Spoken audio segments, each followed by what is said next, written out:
My name is John Cedeño. I am the mastermind in English course, and now I'm in the A2 7 lesson in the book. Now I'm going to explain you a little exposition about some grammar. This grammar always we use normally around us. First of all, will, the future. For use the future, we can use you will and going to. When we use will and going to, what is the difference? The difference is the sure that you are in the moment while you said something for the future. For example, when you use will, you are not 100% sure that something happened in the moment. When you use going to, you are 100% sure that this something, this thing will happen in the moment. Okay, the grammar of the will. We can use the will with some articles that are maybe, think, expect, and hope.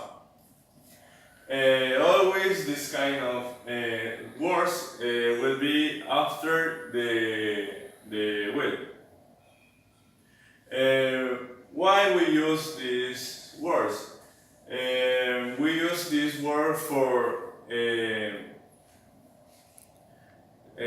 tell something that you are not really sure, and you want to say the other person the sure that you are not.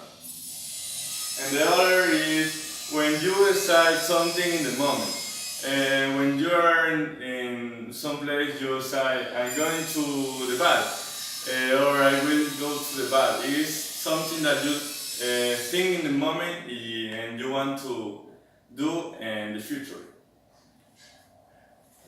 The other thing is the going to. Going to, we use like I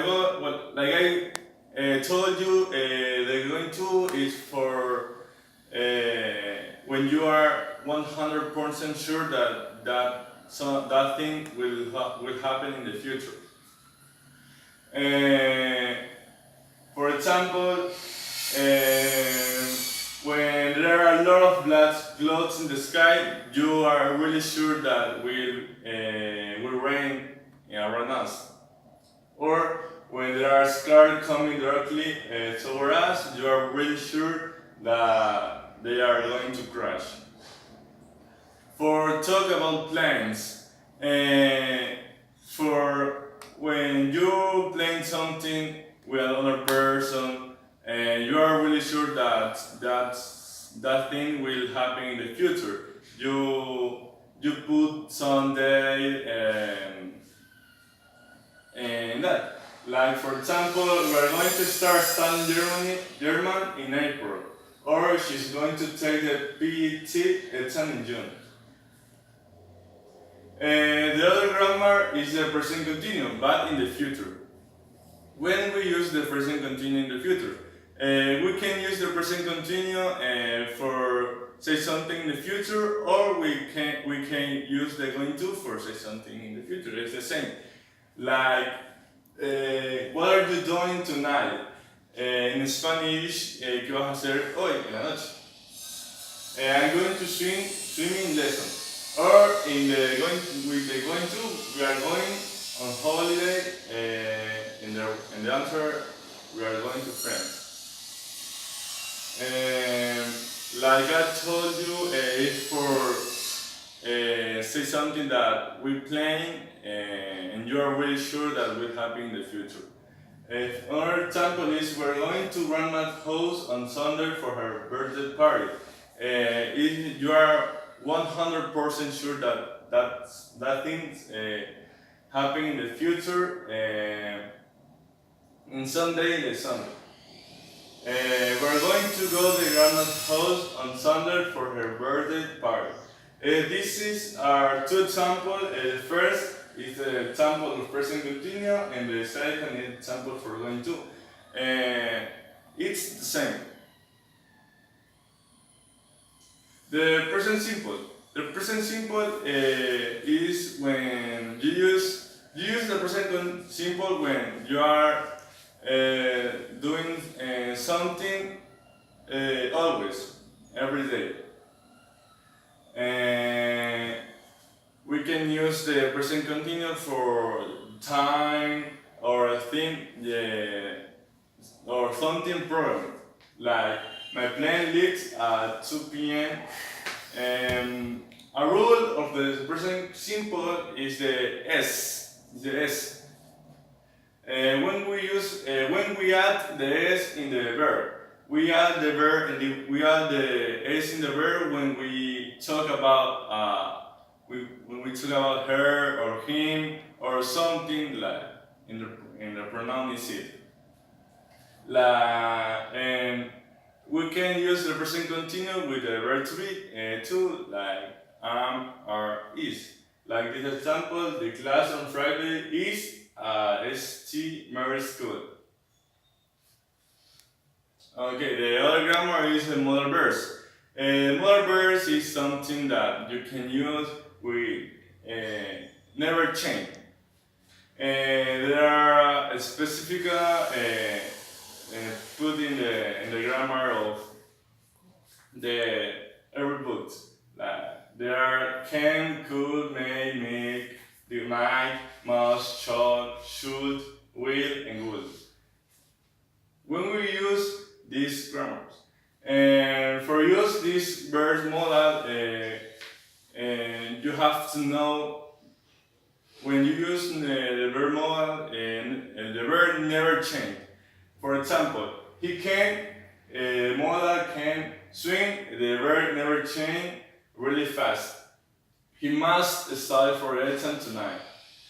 We can put to for when we use a modal verb. Like, she would go if she had the money. We can use the to. We made to, we can use that. We made it at the restaurant on Friday. And out is an exception. For example, he ought to come to the party on Friday. And it's a modal verb that you are not sure that will happen. For another example, it's on Friday, Pan and Kate are having a party. They have a lot of things to organize. The must and I have to. When we use the must or have to, you use that modal verbs when you are for person 90 and 60%. For example, everyone must that when you use must, that you say something that will happen correctly and not have to happen. For example, everyone must be careful when it's snowing. When you use must, it's a rule, it's an obligation. You have to stay at home when there's storm. When we use ask, we have to say, must we stay at home or do we have to stay at home? It's the same. We use must for give spur or orders. It, like I told you, is a little role. Like for example, you must see a doctor immediately. Or when we told something important for us. I must start recycling.